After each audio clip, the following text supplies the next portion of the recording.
Application of composite functions.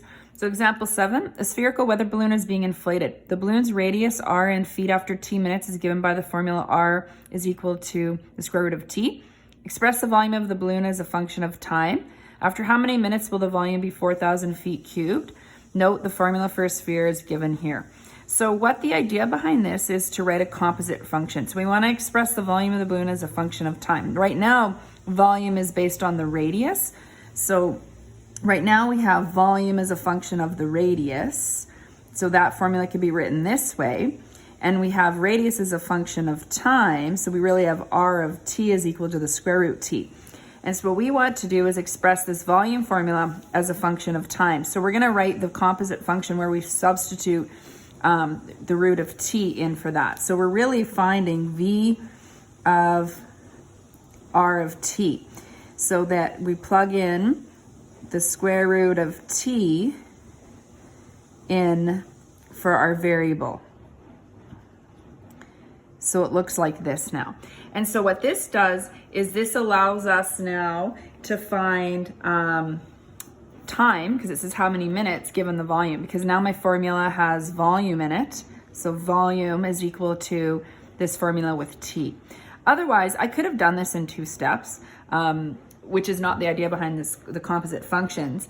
But we're going to just continue on then with this. So I'm going to substitute 4,000 in and solve for t. So I'm going to multiply both sides by 3 to clear that fraction, which will give me 12,000. Then I'll divide off the 4 pi.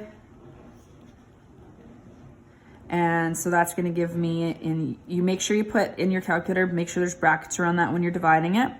So you get 954.92 is equal to the square root of t cubed. So I'm going to do this in 2 steps now. I'm going to cube root to get rid of the cube sign. So we cube root both sides. So again, that's already in your calculator. You don't want to round early, so you cube root it.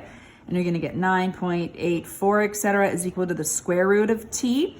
And so now to clear off the radical, you're going to square both sides. So again, keeping that in your calculator. And when you square that, you're going to get t is equal to 97 minutes when you round it off. So what this does is this composite formula allows you to do this in 2 steps. I could have found, plugged volume in and found the radius, and then plugged radius into here and found that. And that's ultimately what I did. I just did it based on one formula. So that's the idea behind composite functions. So this composite function formula allows you to find the answer using one formula.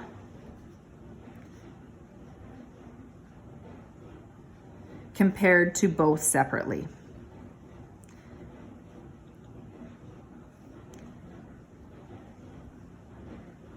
So had I had several of these kinds of questions where I have volume, lots of volumes, I wanted time, then I've created my one formula and I can use that over and over and over again.